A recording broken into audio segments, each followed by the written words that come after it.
Hi, this is Ed Brzee with Boomer Tech Adventures. Today we're looking at another way to stay connected for iPhone, iPad, and Mac computer users with an app that comes with your device called FaceTime. FaceTime is a video calling or video conferencing app that allows you to see and hear the people you are talking to. Especially in this time of the coronavirus, it is critical to stay connected with family and friends. And you've got a great app on your device to do just that. And again, just for you to remember, it works on your iPhone, iPad, or Mac computer. If you have a friend with an Android phone or any other kind of phone different from an iPhone, you have to use another video calling system. But we have that covered as well. Take a look at our Boomer Tech Adventures video that teaches you how to use Zoom, Z-O-O-M, a very popular cross-platform video calling system. Zoom lets you call any device. But back to FaceTime. FaceTime is so handy because it is already on your Apple or Mac device, and if your friend or family member have an Apple or Mac device, you are good to go. It is as easy as making a phone call. But let's get started to see how it works.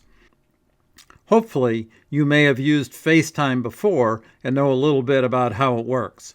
By the way, I'm demonstrating on my iPhone, but FaceTime looks the same on iPads and really not that much different on a Mac computer. You've been looking at my home screen, one of my home screens on my iPhone 11. We're going to Settings, which is the gray and black gear right in the middle. I'm going to tap that, and that opens up. And then I'm going to scroll down to FaceTime, which is down just a ways, right between Messages and Maps. And I'm going to tap on FaceTime and open that up.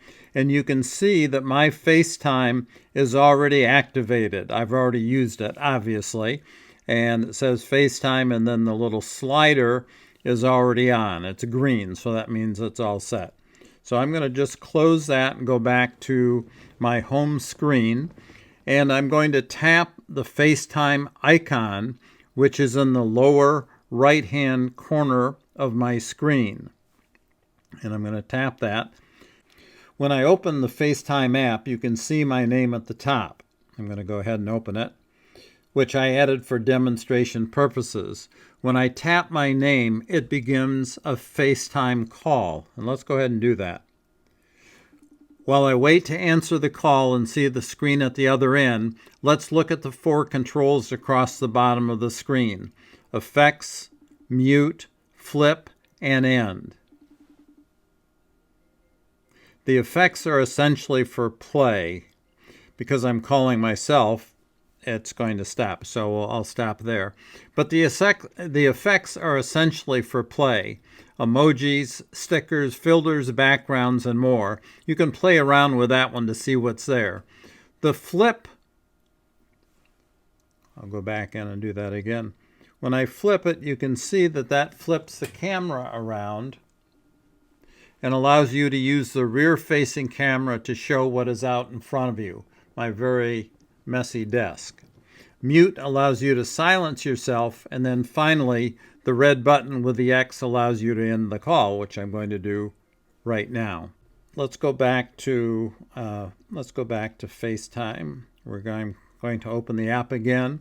If I don't want to call people that I've called before that are on that list, I simply tap the plus sign up in the upper right-hand corner and enter a name, an email, or a phone number. And of course, once I start typing that, I'm going to start typing my wife's name, which is Connie, and it comes right up, and I just put that in. And this is what it looks like then. So I've got Connie Carter, my wife's name, and I just hit the green video button, and that will start calling her. That's really it. FaceTime is very easy to use. Just a couple other things you should know. You can also launch FaceTime from your phone screen. Once you connect, you can see the FaceTime icon down here once I connect with the person that I'm calling myself, just all you have to do is to touch the FaceTime icon and it will move you to FaceTime video and audio. You can also do grouped FaceTime calls up to 32 people, but that is way more people than you want. The more people you add, the more difficult it is to have a productive conversation where everyone can participate. But you certainly can get a number of people on. By the way, people are using FaceTime for all sorts of connections, virtual dinners, virtual parties, virtual chats. Well, you get the idea. It's an easy app to use, so give this a try and see how it works for you. If you have any questions, we have a great blog post by one of our Boomer Tech Adventures guides, Jill Spencer, and I will link that to this FaceTime tutorial video. That's it. Give it a try. This is Ed Brazee with Boomer Tech Adventures. We'll see you in the next one.